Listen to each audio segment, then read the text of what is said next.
啊，即係你睇嘢睇事比較通透咯，所以我係諗住做咩？你食咩啊你唔使理我噶，你講啦。我哋有直播間有幾千人喺度聽緊啊。？OK，咁其實我就係想聽下你嘅意見嘅，因為我而家同我阿媽，而家我哋關係比較差，點解？但係咧佢而家有啲事，我又唔知要唔要翻去睇睇佢，點解啫？因為你講下。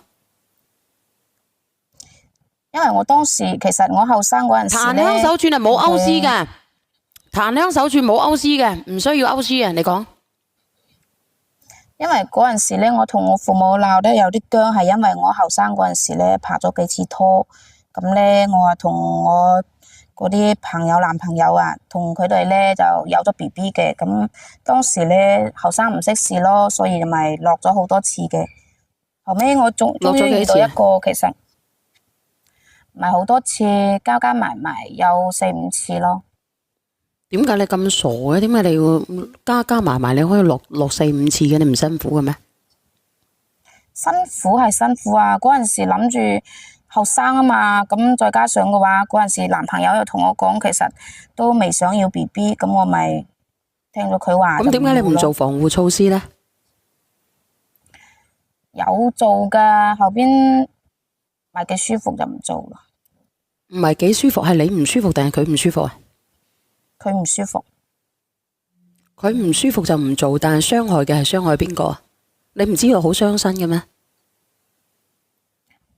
我知啊，我媽都係咁鬧我嘅。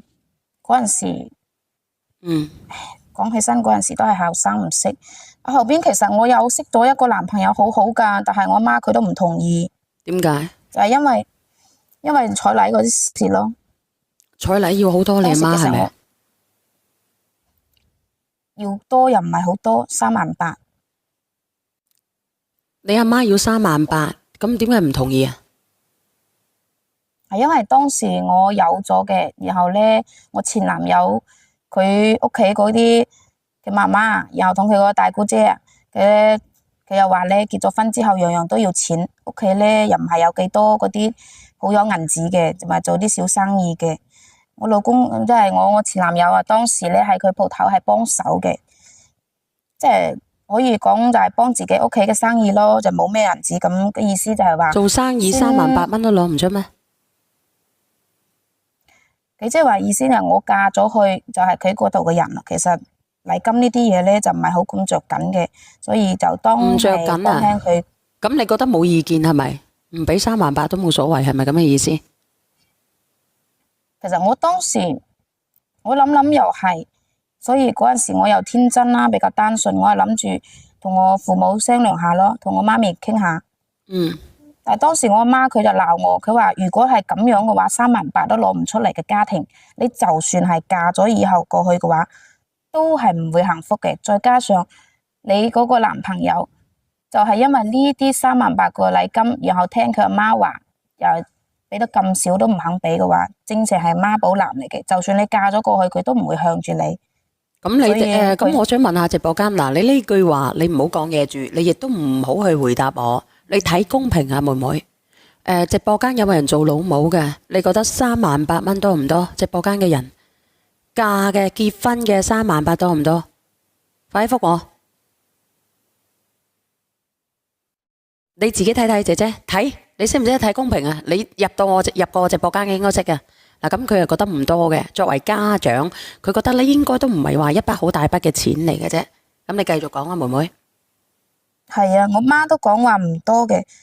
當時佢就睇到我前男友嗰啲態度，同埋佢屋企個人嗰啲態度咧，佢就唔肯噶啦。當時又叫，所以佢就叫我去落咗嗰個 BB。咁你哋話啦，有冇呢啲咁嘅阿媽叫我去落咗個 BB 噶？就係因為呢啲彩禮傾唔掂，所以就叫我去落。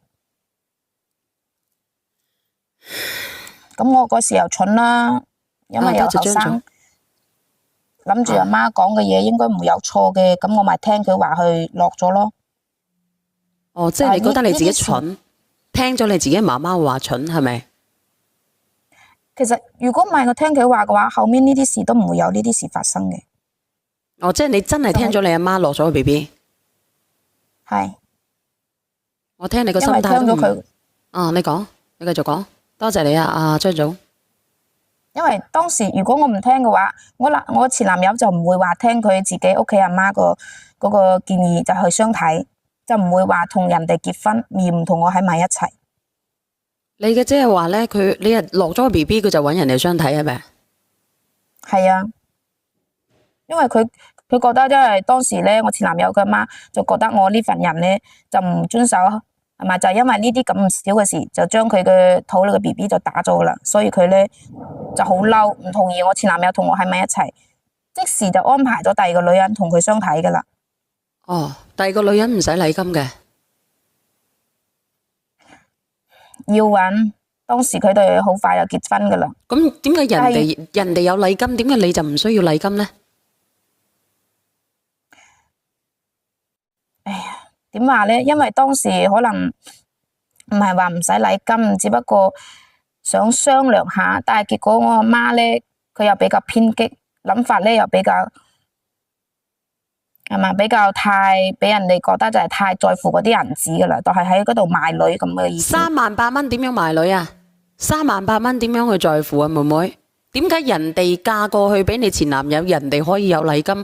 點解你陀埋肚嫁俾你嘅前男友，你哋要商量個禮金呢？你話38萬，我覺得你哋屋企貪錢嘅，但你話38000蚊，我絕對唔覺得你哋屋企貪錢啦。阿妹妹，你覺得你阿媽貪錢咩？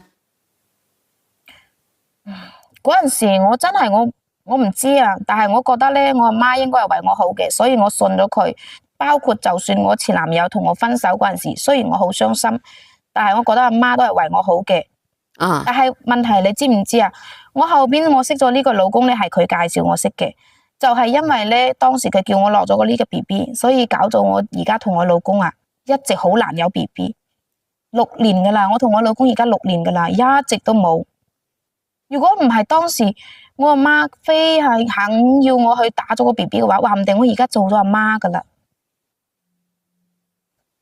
而且你今年幾大？你今年幾大？我今年29噶啦，就嚟30過生日啦。啊，29。哦，你23、4歲，你23歲你就之前你就打咗4、5次 BB 啊？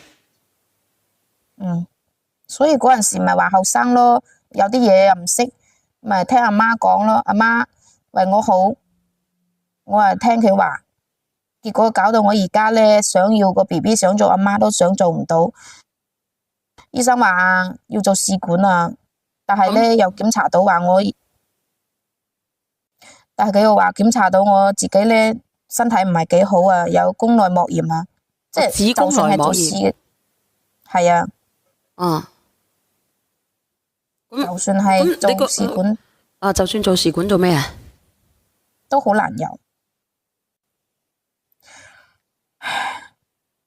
小圓姐姐，你知唔知啊？男人其實好現實嘅，佢同你喺埋一齊咁多年，你一直都有唔到 BB， 而且銀紙又使咗又唔還係嘛，所以咧佢經常就會因為呢啲事同我嗌霎，話我身體差，話我使銀紙，結果而家一直都有蛋嗰度唔生一個。你話呢啲嘢係咪我媽造成噶？